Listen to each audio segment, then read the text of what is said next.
Hello and welcome to Low Volume Small Form Factor.net's podcast. My name is Josh Ramirez, aka PlayfulPhoenix, and I'm back. And today we are joined by, of course, Aibohphobia, aka James. How you doing?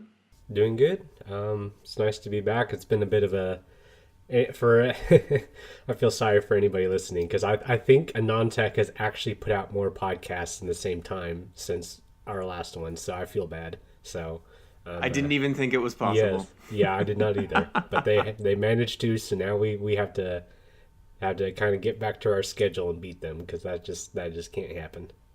And we're on it. We're on the case.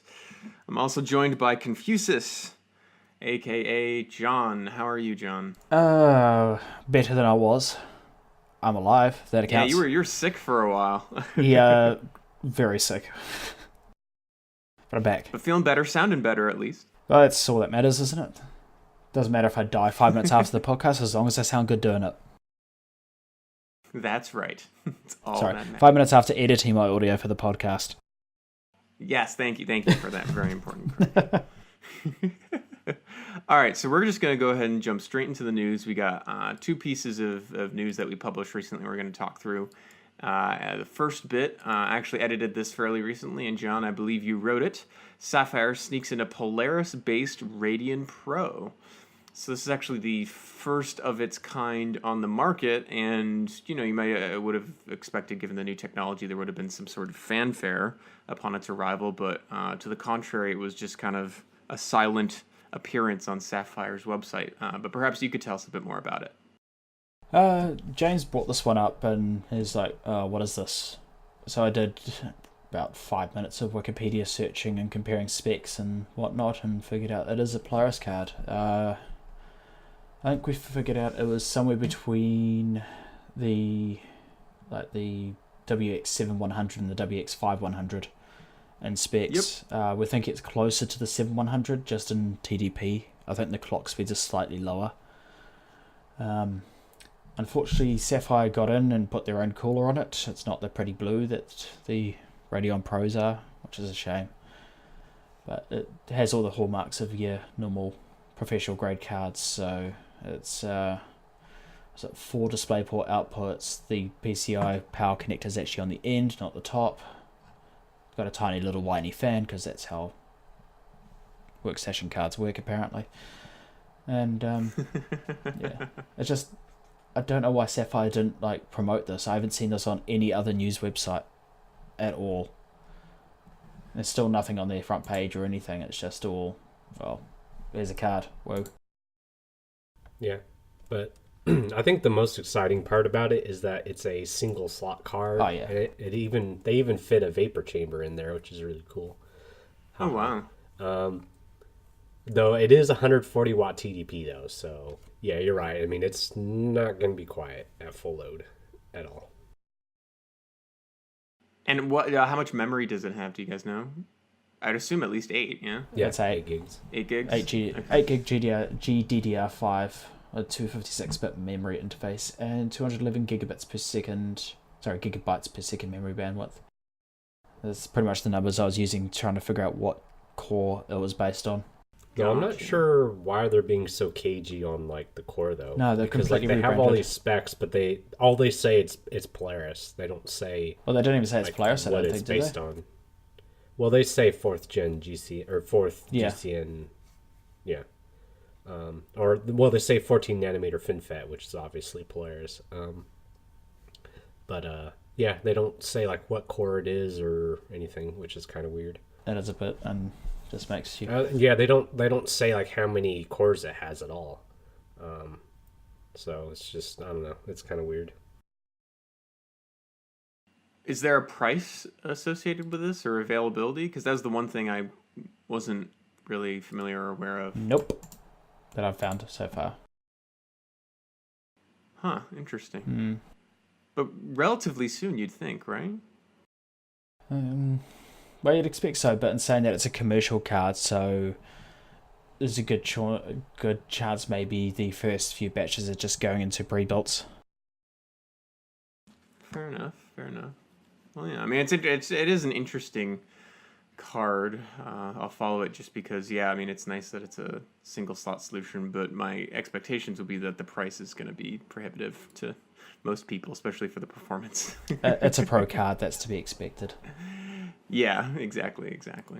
So, all right, well, we'll leave that there for the moment. The other bit of news we had recently was actually something where James got to speak with Tony Wu, who's the marketing manager at SilverStone, about one thing that we've discovered when we reviewed one of SilverStone's power supplies, namely the SX700-LPT. Was that there was an issue with the fan controller in terms of kind of how it behaved. And so, James, I'll let you elaborate, but basically we got word from Silverstone that they've actually made some changes in subsequent shipping units in terms of how that fan controller now works.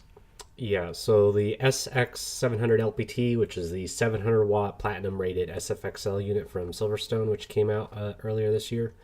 So the thing with it is that we'll go over this a little bit later, but some of the previous Silverstone SFX and SFXL units had issues where the fan wouldn't really stay off under low load.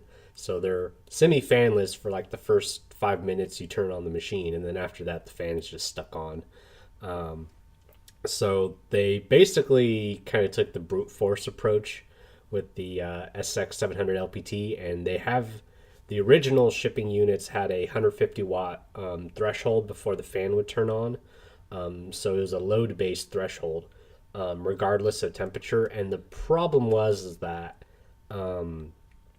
it did have OTP, like if it got too hot, but the temperature sensor would not kick the fan on below 150 watts no matter what.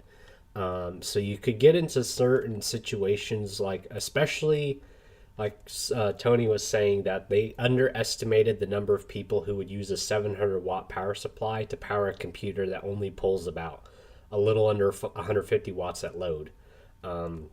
So there's people using this even though it's completely overkill for their systems. And so what would happen in something like the ML08, like the slim, small Silverstone case, is that if you used a non-reference card and you're gaming and it's like right at like 140 watts, is that it would just dump all this heat in the case, and it's a small case, and then the power supply would just heat up, and then it would trip OTP before the fan ever had a chance to kick on and cool it down.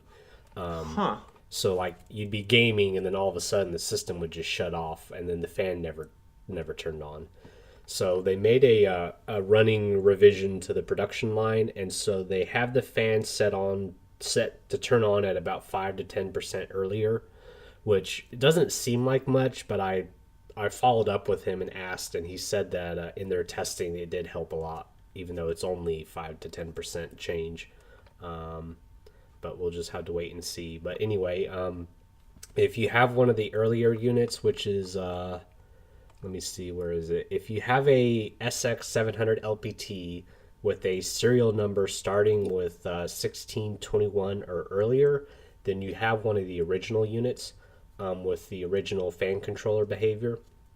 So you can contact Silverstone, and there's a link in the article on the website, and you can request an exchange with one of the newer units, which if you go and buy one, you can tell it's one of the newer units, which they waited to make the announcement for the kind of the channel to clear out of old stock.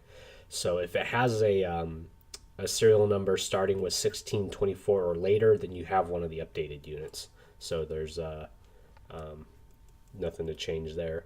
But yeah, if you're having issues, you can contact Silverstone. Even if you're not having issues, if you would just like to exchange it as a precaution, you can go ahead and do that too.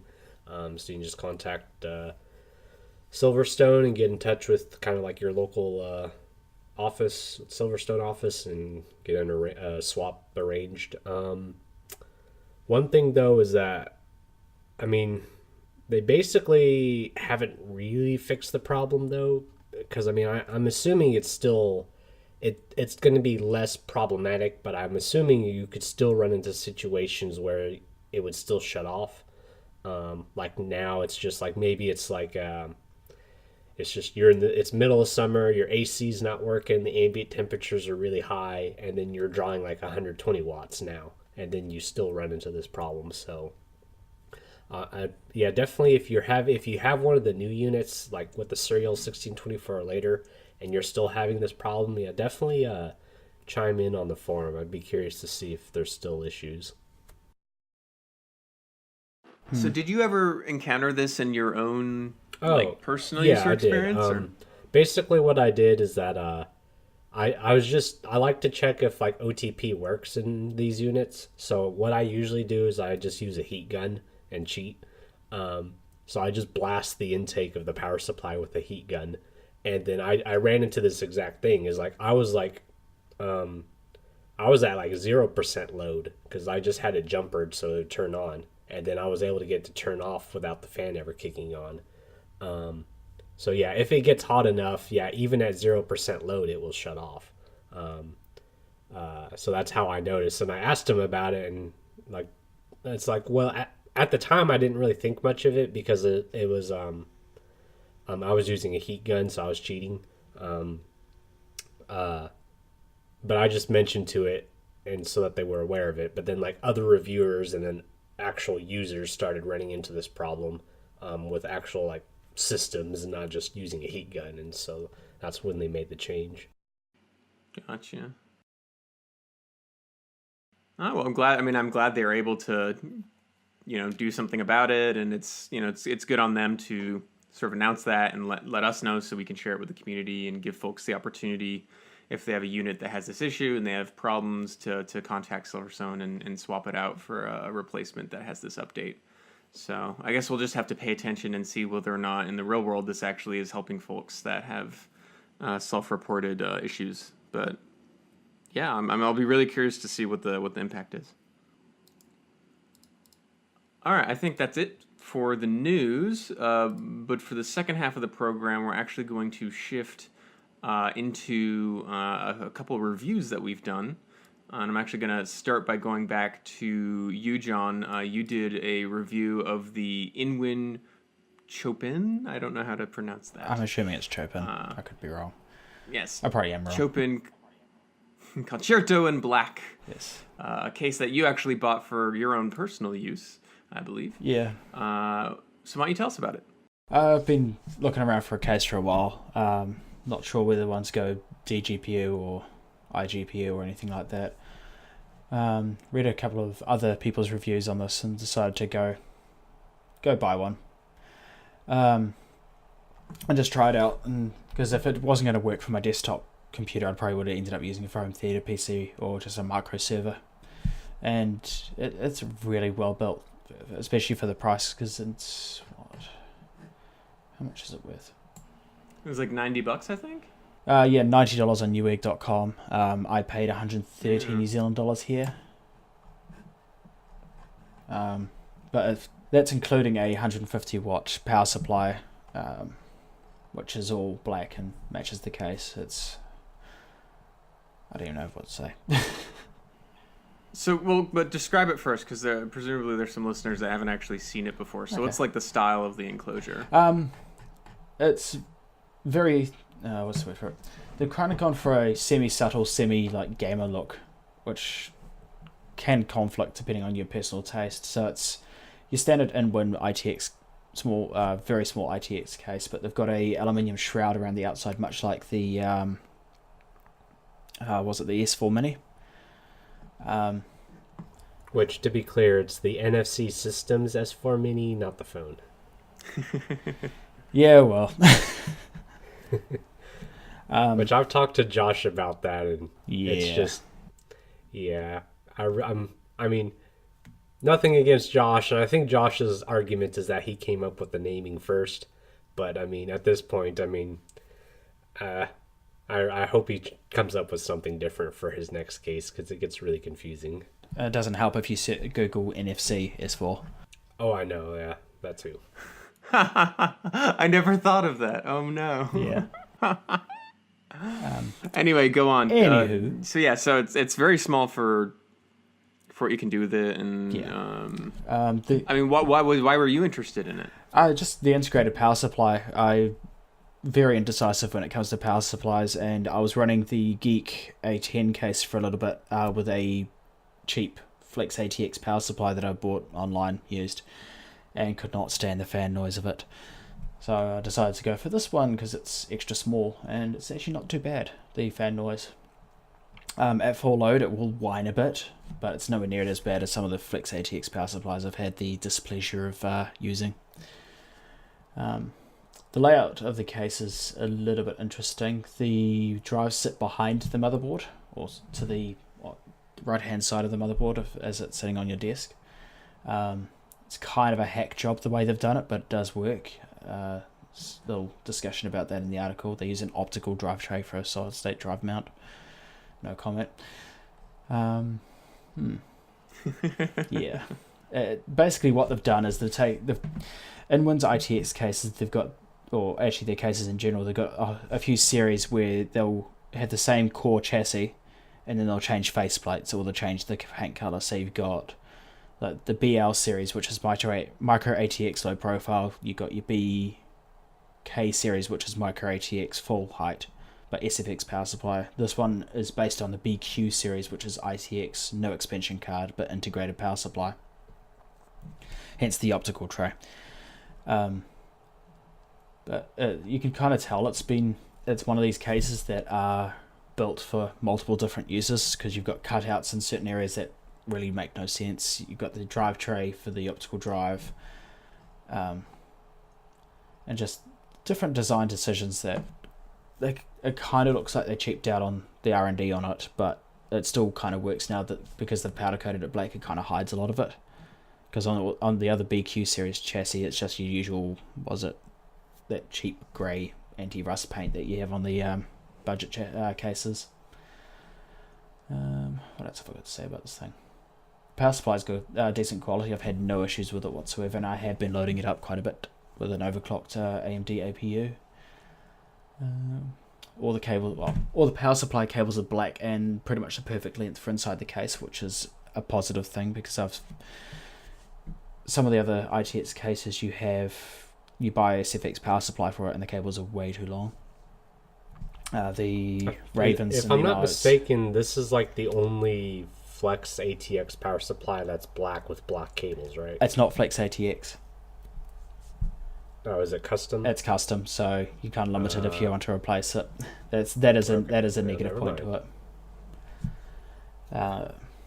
It's kind of using that cloverleaf Mickey Mouse kind of plug and everything. Yeah, I noticed. I think they can do it because you can only use that up to, I think, 150 or 200 watts, which is why you don't ever see it on like normal power supplies. Yeah, you only ever see it on laptop power bricks. Yep. Yeah, I mean, I'm liking it. I would want to do a few mods to it, clean it up a little bit, make use of some of the extra functionality like the back ports. I think Funks on the forum brought up the possibility of using a single slot card behind the motherboard tray with a bit of modification, which is a interesting idea. And yeah, I like it. You should fit that Sapphire G Pro. I think it's too long. Yeah, the power would be an issue too. Quite possibly, considering it's 140 watt card, 150 watt. I'd have 10 watts for the motherboard and CPU. Hey, Zen's supposed to be really efficient, man. Or I could just put I've got this Intel compute stick that uses 5 watts. I could probably use that.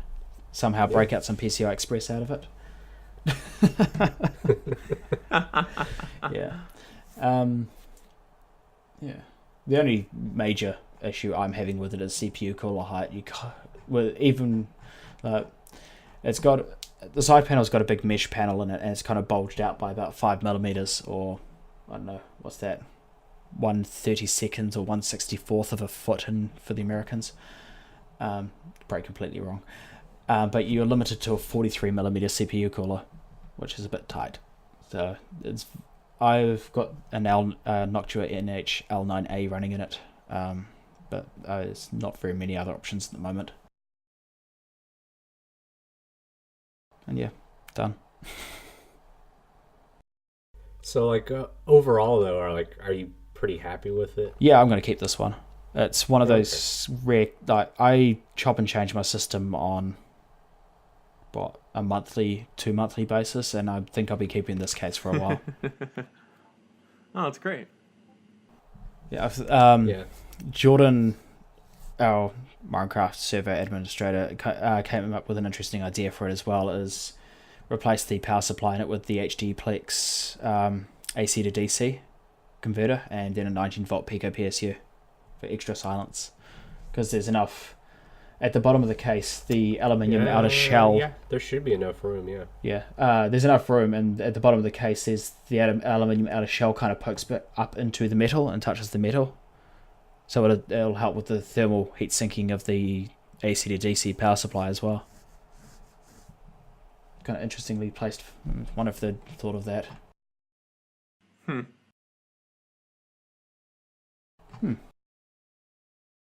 Yeah, it's an interesting looking unit. I don't think it's real clear from the pictures. So where's the fan on the power supply? To be honest, Is it like a 40 millimeter at the front edge?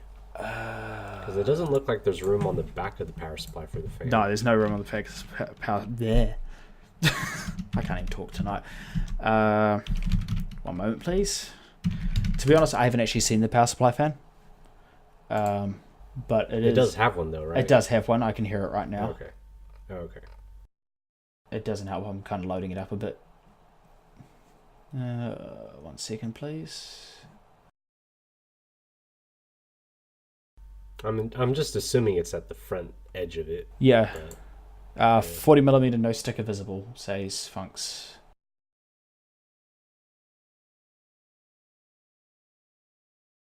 But yeah, going by the picture I've just found, I think it is it's definitely a 40 millimeter, about 20 millimeter thickness. Way of doing it.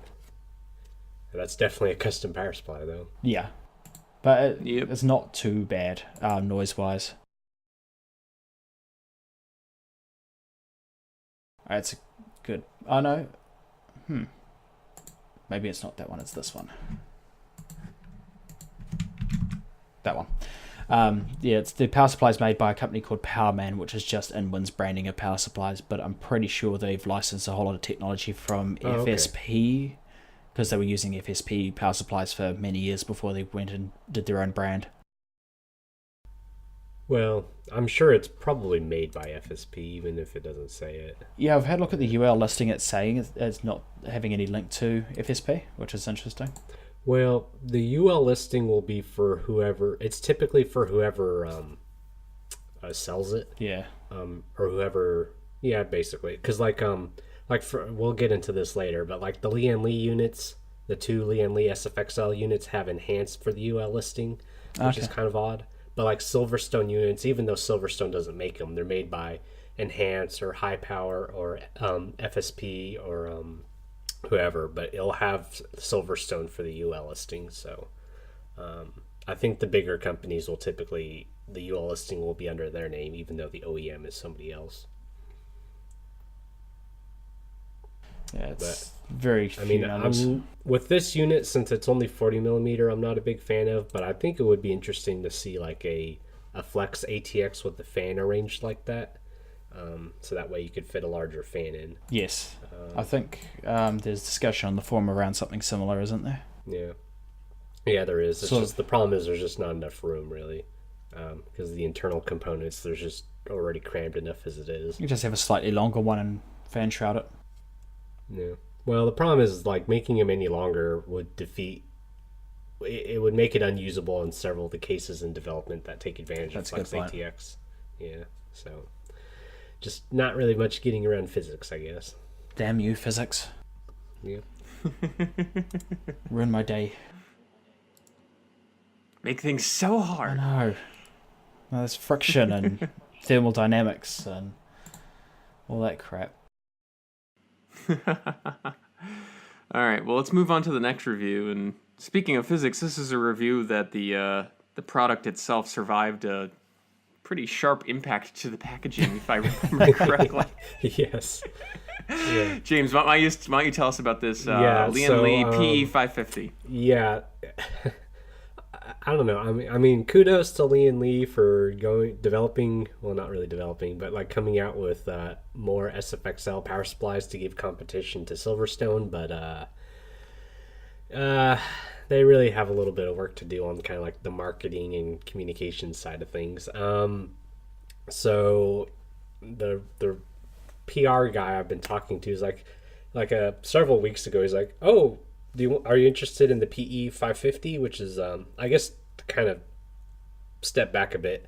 So like in April, I think Lian Li just out of the blue just announced that they're coming out with two SFXL power supplies: the PE 750, which is a platinum. I forget. I think it's platinum rated 750 watt power supply.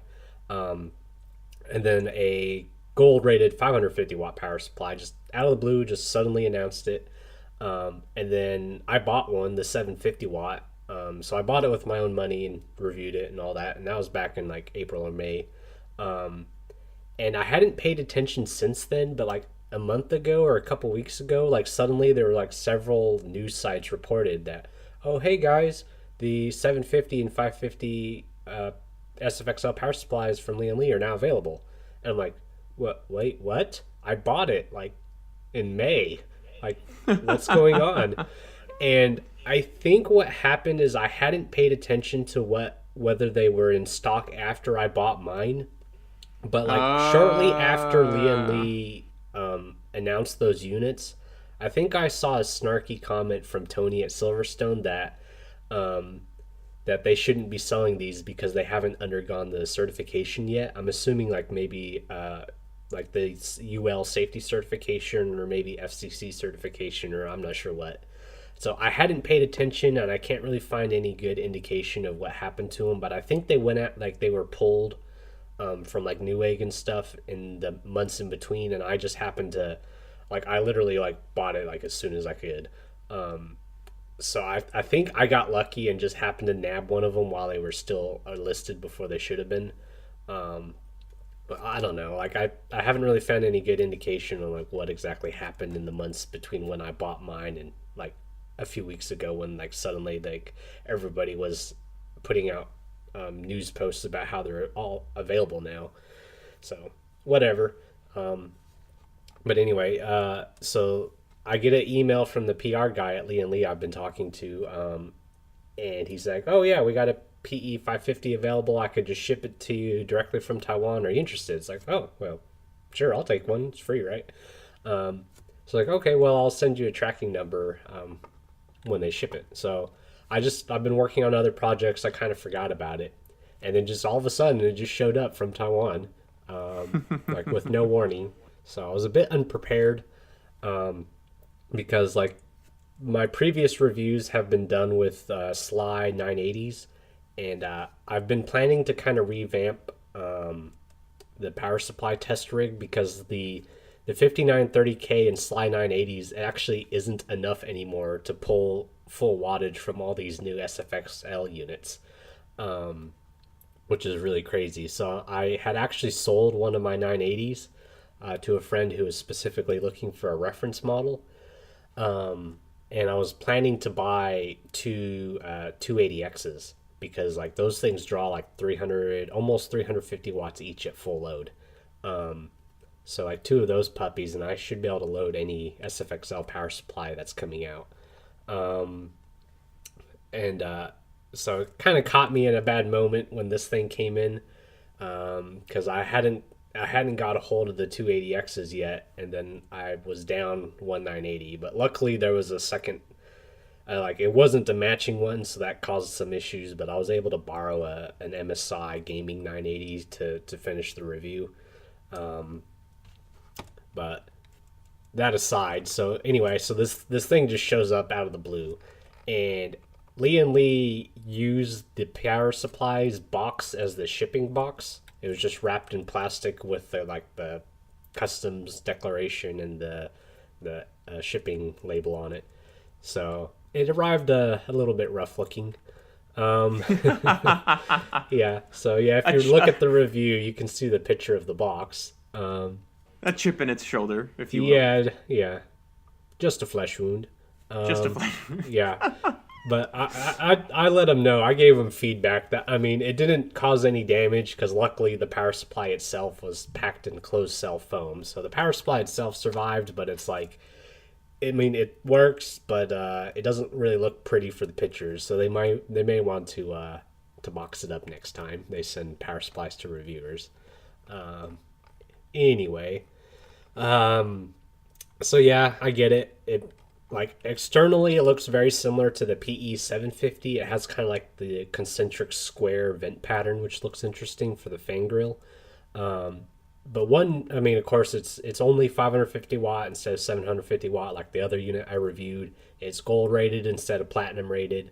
But one interesting difference is that the modular connectors are completely flush with the unit, so they don't stick out at all, which is going to be really useful for like the N-Case M1, because the N-Case M1, if you use a SFXL power supply, the connectors, the modular connectors on most SFXL power supplies stick out, and so it kind of, unless you really bend the cables over, will kind of press on the back of the video card.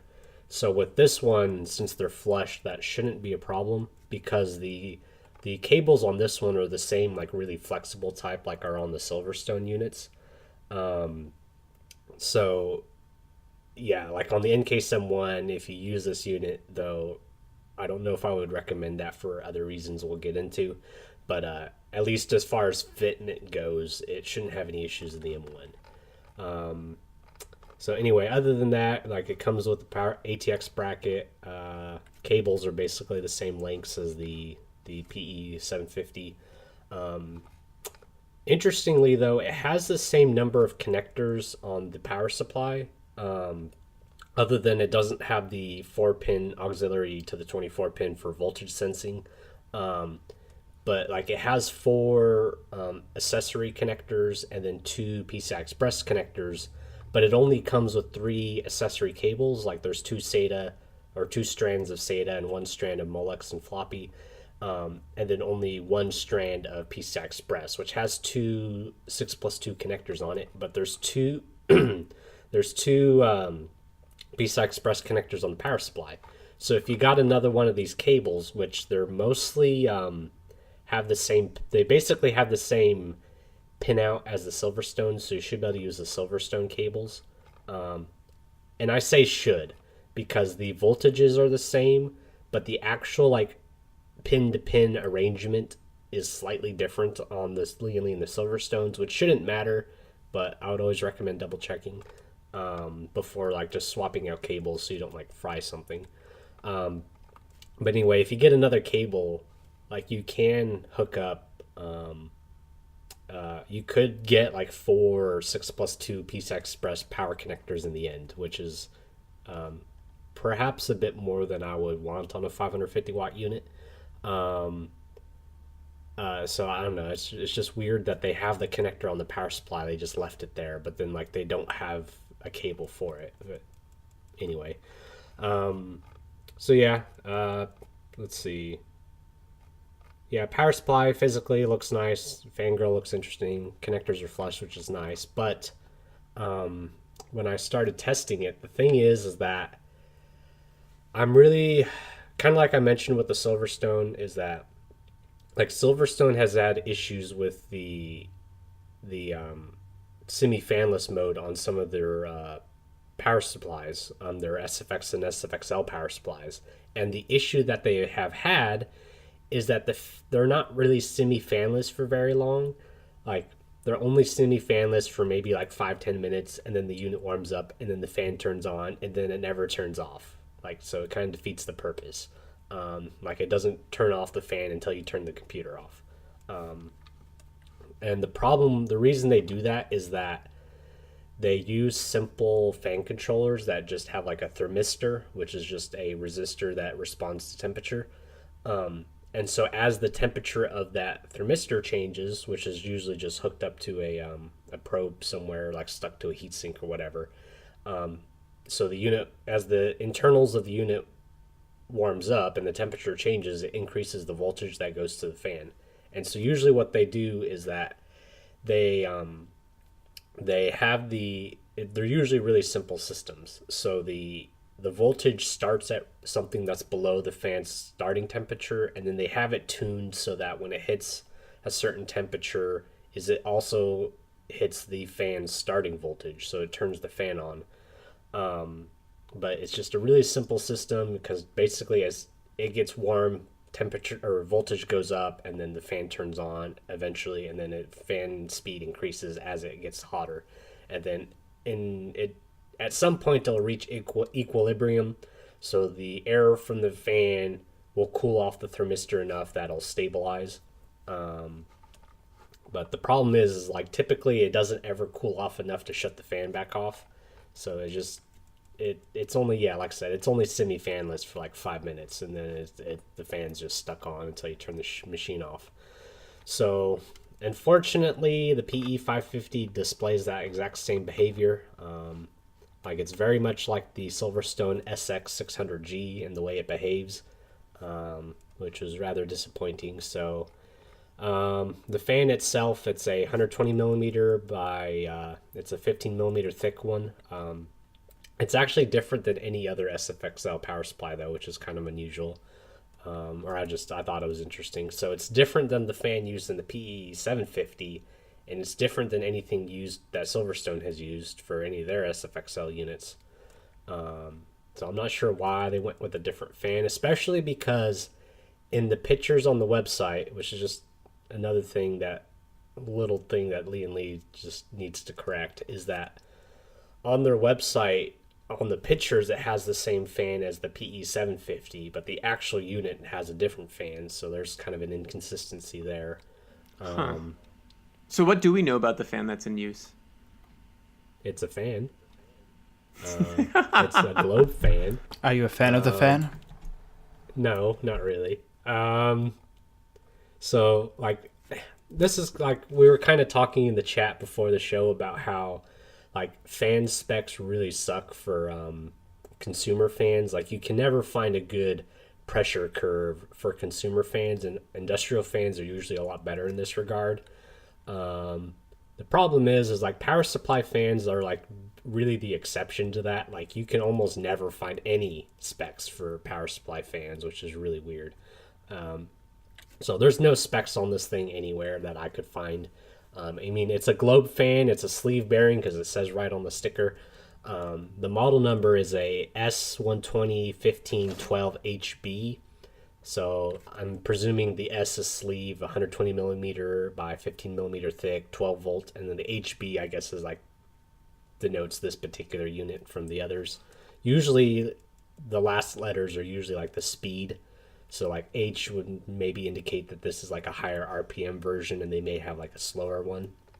But I tested the voltage curve, and so it starts at about 2.6 volts or so, 2.65, somewhere there. And then at 12 volts, or it starts at 2.6 or so at 685 RPM or so. And then at full speed at 12 volts, it's like 2230 RPM. So at full speed, it's pretty loud. And then it also makes a weird like ticking noise at like 2.5 to 2.59 volt. It's just like a really fast, like quiet ticking noise, like a really tiny jackhammer. It's just kind of a weird noise, but it's only for a short period before like the voltage increases and then the fan turns on like when it's in the unit. So yeah, and it also, it may be because of damage from shipping, but my particular fan also makes kind of a rasping noise as it spins. It's mostly just noticeable at kind of like lower speeds, because at the higher speeds, I guess either the fan noise like is kind of hides it, or just like it speeds up enough that the bearing stabilizes. I'm not sure what happens there, but yeah, it makes a rasping noise, which is annoying. So yeah, not a fan of the fan. And I don't know. I don't know why they switched it, which is weird, because it's not the same one that's in the 750, and it's not the same one that's in the pictures. So at some point they switched it, and I'm not really sure why. So anyway, so yeah, not a big fan of the fan. Not a big fan of the fan controller's the way it behaves as far as the semi-fanless functionality. Oh yeah, and this is just a quick aside. Like, people are always suspicious if like they turn on the computer and like the power supply fan doesn't turn on, because that's always kind of worrying, right? So generally, I mean, semi-fanless units have been around long enough now that I think people are kind of used to it, but still, like, everybody else who sells a semi-fanless power supply has like stickers and warning labels all over it saying like the fan is not supposed to turn on at low load or something like that. Like, there's a warning letting you know that's normal, like expected behavior. The Lian Li doesn't have any kind of warning label like that. Like, it doesn't say anywhere on the unit that this is a semi-fanless unit. And not only that, it doesn't say anywhere in the documentation or the box, right? Like, yes, and it doesn't say it on the website either. So like, there is no indication that this is a semi-fanless unit. I think with these fanless units, they need like on some of the Dell pre-builts and HP pre-builts, just a little LED saying "I'm working." I don't know about LEDs. I hate LEDs, but whatever. Like, generally, like either there's like a warning label that's part of like stuck to it, or like the fan turns on for a few seconds when you turn the computer on to kind of show that it's working, or it's kind of like limited to kind of like high-end units because it adds extra expense. But some units have like a fan test button, so like you can press the button and it'll turn the fan on and override the semi-fanless mode. Just so you can verify that the fan works, which is really nice. I mean, I don't expect to see that on these SFX and SFXL units because that just adds extra expense, and there's like a small enough market for these things already, so it's not like they have huge margins on them. But yeah, so I mean, a warning label I think was really necessary because I could very, very, very easily see somebody buying this thing, like they could read all the documentation they want. Though if they read my review, they would know. But if they don't, they would buy it, turn it on, and the fan doesn't work. And so, like, I could very easily see somebody getting worried, taking it out, and just returning it because the fan doesn't work, and there's no indication that it shouldn't otherwise.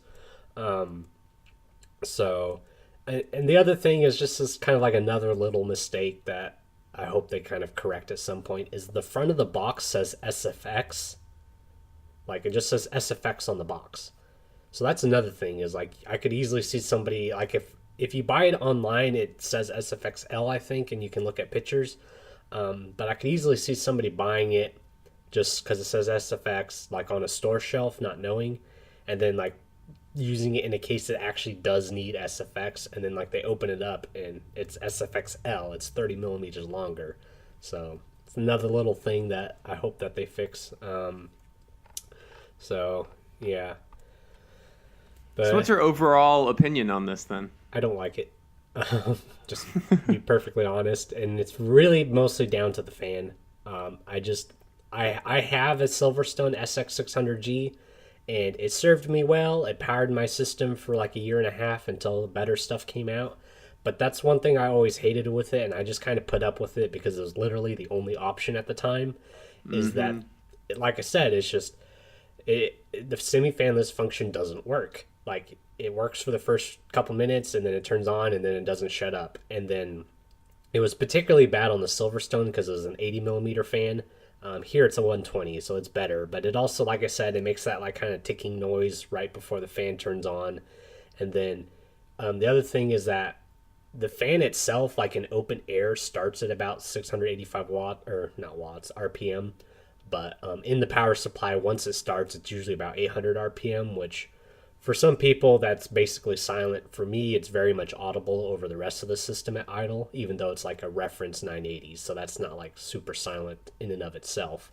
But like the power supply at 800 RPM is definitely audible to me.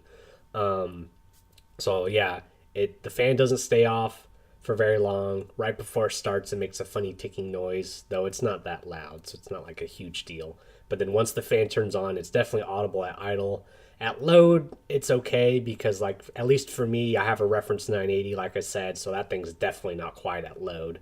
But I could definitely see somebody with, like like a Strix, like an Asus Strix card, because those things are pretty quiet at load. So with one of those, I'm pretty sure, depending on like the rest of your cooling, that the power supply may be one of the louder components.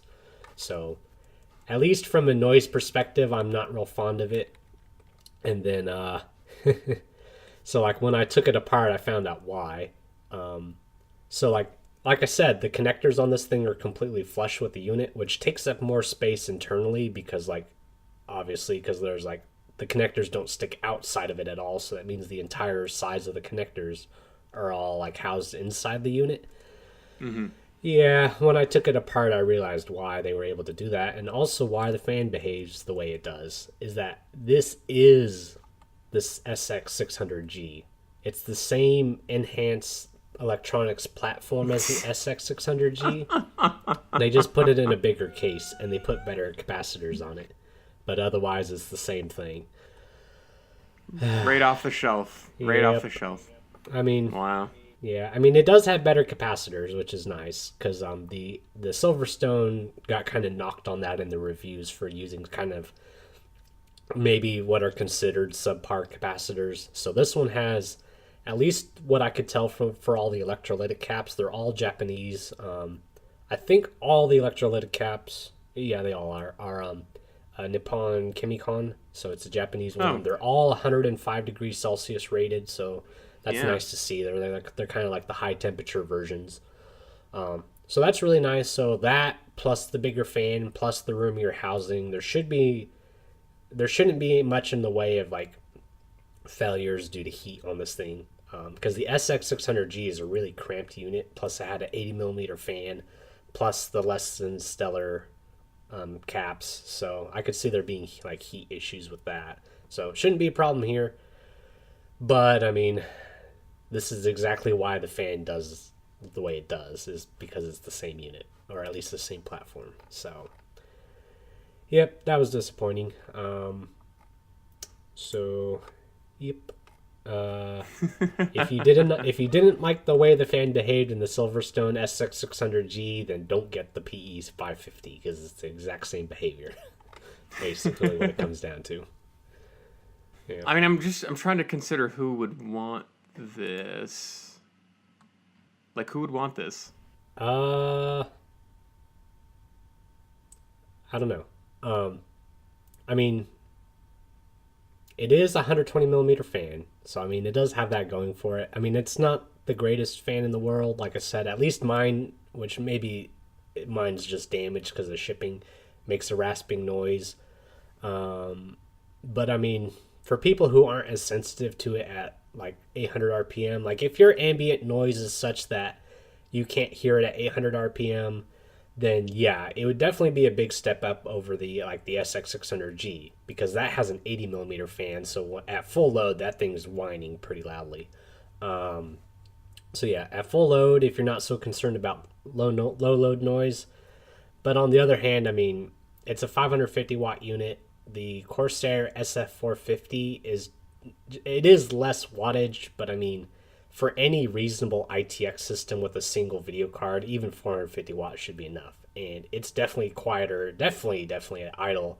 And I don't own one of the SF450. I only have the SF600, but from what I've read, the SF450 should be quieter at load also. So it should just be quieter all around, and it's cheaper, or it's either cheaper or close to the same price. It's just less wattage, which for most people shouldn't be a problem.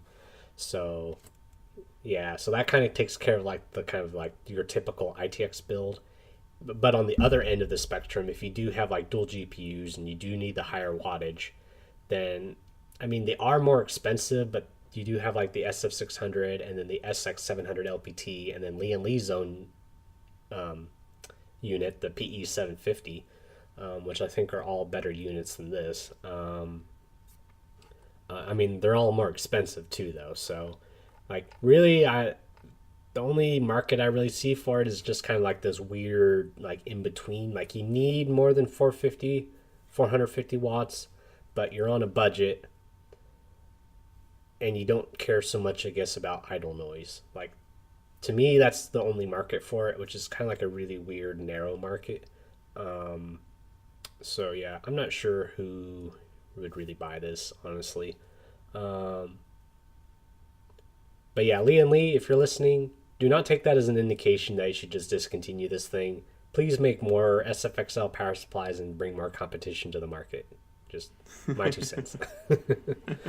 That's a good review. And I think, I mean, these are straightforward things to fix, right? Like, it's not like there's something inherent in the idea that's bad. It's just there's like flaws in the execution. And Yeah, which I mentioned this in the review. Like, so some people may take issue with the fact that they took a SFX platform and put it in an SFXL housing, which I don't think there's necessarily anything wrong with that, just in and of itself. Because there's just not getting around physics. I mean, SFX is limited to at most a 92 millimeter fan. It's not big enough to put anything bigger than that in it. And just all else being equal, which of course is never the case, but all else being equal, a 120 millimeter fan should be quieter than a 92 millimeter fan for the same airflow. So like the SF600, I think it's a really good power supply. I think it could definitely stand to be quieter at load.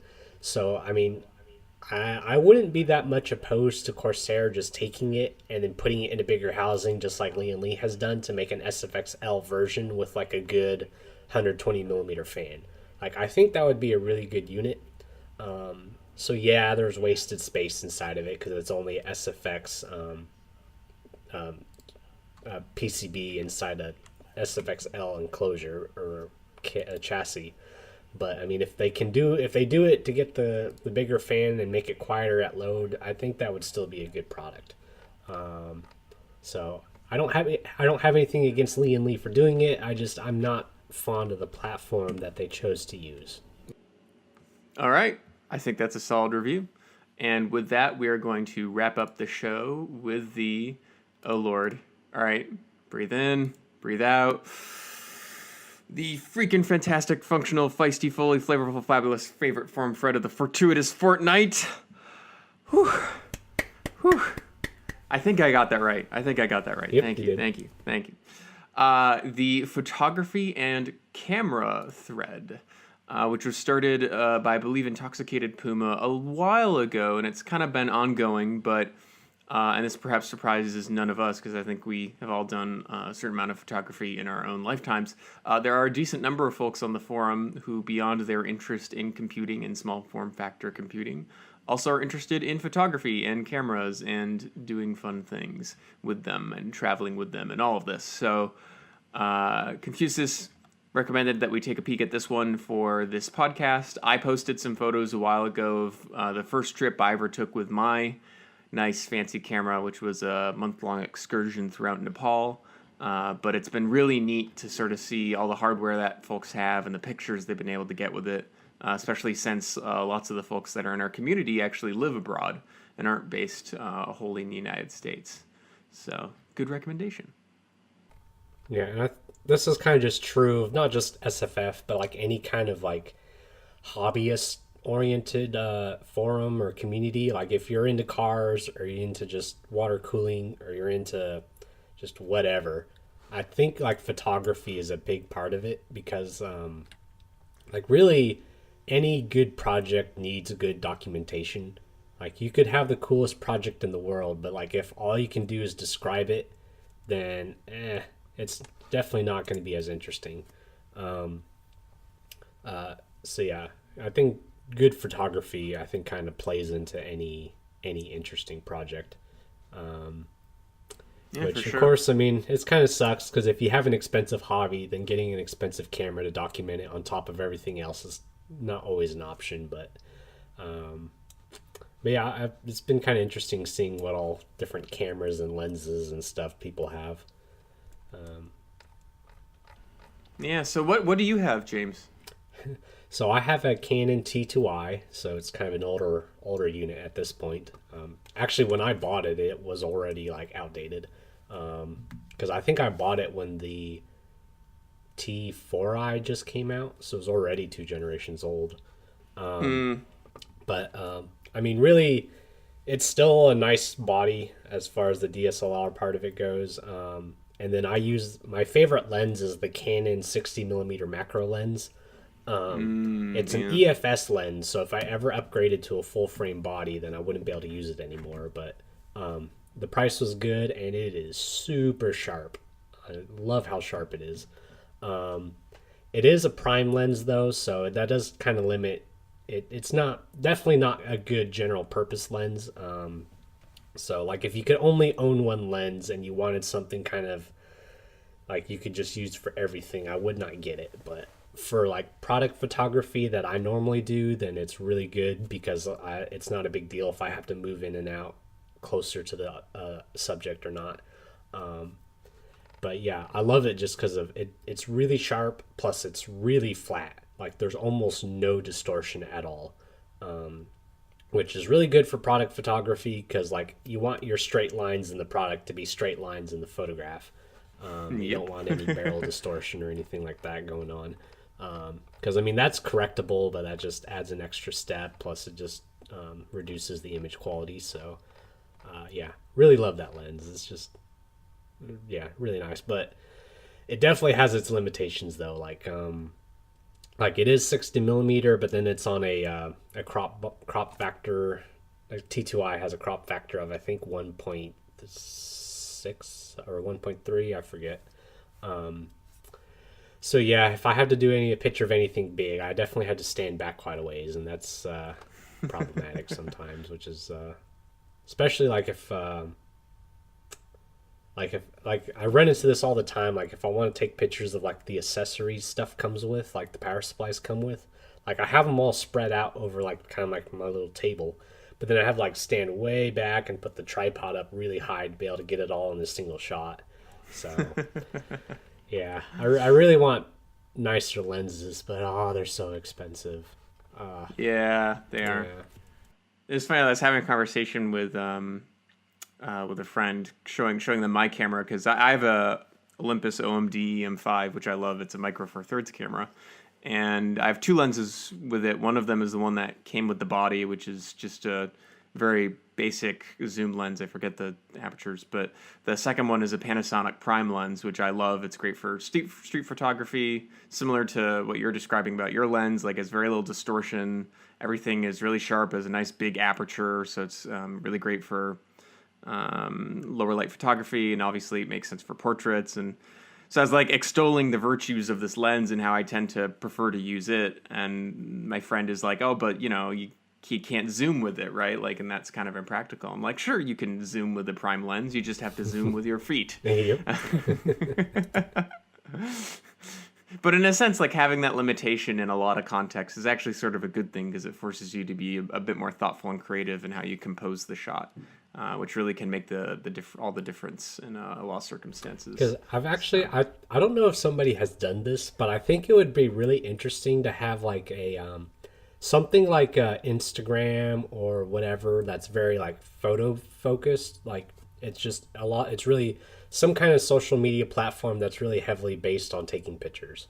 But unlike Instagram, is that you cannot edit it at all. Like what you take is what you post, and that's it.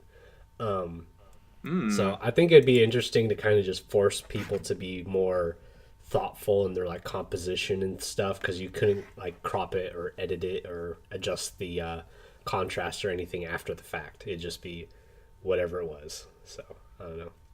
I think that'd be cool. Quick, someone, weekend project. And then you could have people, like people post a photo and then people in the community can rate it and critique it. Yep. You could get like karma or something. Yep. What would you call that website? Like it has to, wordplay on raw, right? Raw feedback. Rawful. Yes, rawful. That's it. But the problem is I already know like what would happen almost immediately is people would take a photo and then like edit it on their computer and then just take a picture of that. Like I just know like that would happen. So, edit the EXIF data to trick it. Yeah, so they would cheat, but I don't know. I just, because it's like, I mean, I see people like, especially like companies will post stuff on Instagram and like they've like edited it so much it just looks bad. Yeah. Like they bump up the contrast way too high and the saturation and just over sharpen it, and it's just ugh. It's like learn how to take pictures. Oh man, but no, it's actually kind of an interesting idea. Yeah, you don't even want to know what I take the photos of for the articles with. Basically, my plan is like, if I ever get a new camera, I'm gonna give John my T2i, and then give you a huge upgrade. The problem is the cameras I want are so expensive, I can't afford them. Yeah. Like, there's been a couple times where, like, the T2i has 18 megapixel, which seems like just an absurd amount. But actually, like, especially if I do, like, a picture of a motherboard, is I would really want more megapixels. So then that way I could just take a single photo of, like, the top, like, of, like, just straight on of the motherboard. And then just, like, really crop into it if I need to show, like, oh, here's the audio section, or here's the M.2 port, or something like that, without having to, like, take a closer shot of it.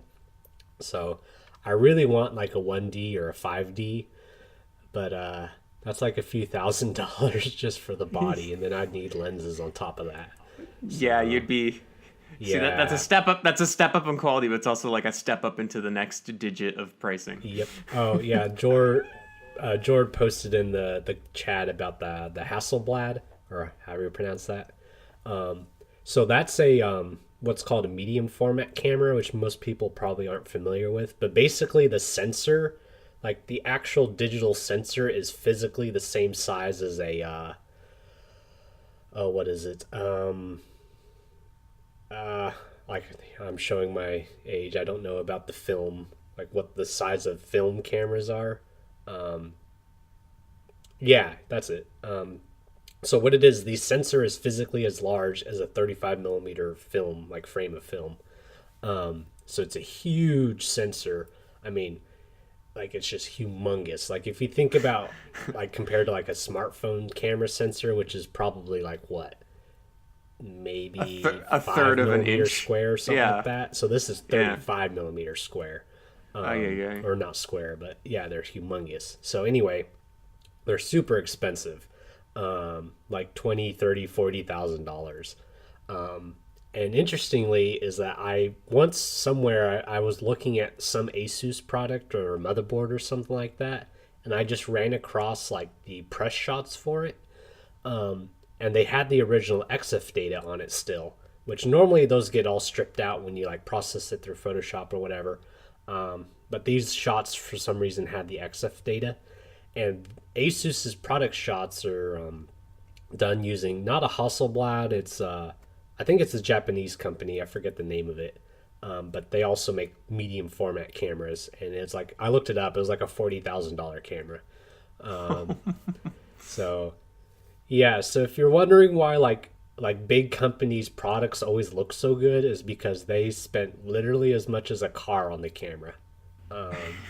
And then you got like lenses, and then the lenses, exactly. And then you got lighting, and then you got somebody who knows how to use the thing. So, well, you can take out a third mortgage, right, James? I'd rather have the Tesla Model 3, but that's just me. You can't take a photo with that, though, can you?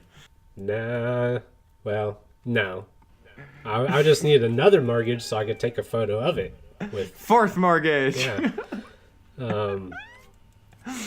Yeah, just kind of like, yeah, like it's kind of weird. Like, if you think computers are an expensive hobby, you have no idea. Like, there's many more expensive hobbies out there. This is what I tell people too. Is like, you know, because like all friends that are into that, or you know, adults or other folks that I speak with, and you know, I'll tell them I'm interested in computers and building stuff, and they're like, oh, but you know, like, high-end computers, those are expensive. They can be like a few $1,000s. And I'm like, yeah, but like practically every other hobby that exists, especially in the realm of technology, is generally speaking going to be way, way easier to spend way, way more if you really, really wanted to. Mm-hmm. You know, and the thing is, like, you don't really have to spend that much, even as an enthusiast, to get pretty awesome performance. I mean, you know, the sky's the limit on a relative basis, but like, you know, it's insane for someone to spend more than $3,000, $4,000, $5,000 on a computer. It's insane for someone who's into cars to spend, even close to that amount only to get a vehicle, let alone upkeep and maintenance and repairs. And then with like photography and whatnot, like $5,000, okay, you can get a pretty good camera. What about the lenses? Oh, I know. Some of those L lenses for Canon, whew, they're expensive. Yeah, so anyway, I guess with that, we should probably wrap up the show before we, I don't know, have heart attacks over some of the price points of these things. So my name is Joshua Ramirez, a.k.a. PlayfulPhoenix. Today I was joined by James, Aibohphobia, as well as John, Confusis. And thank you so much for tuning in. We will be back hopefully in a few weeks with even more news and reviews and hopefully marginally less expensive things to talk about. But until then, thank you so much for tuning in.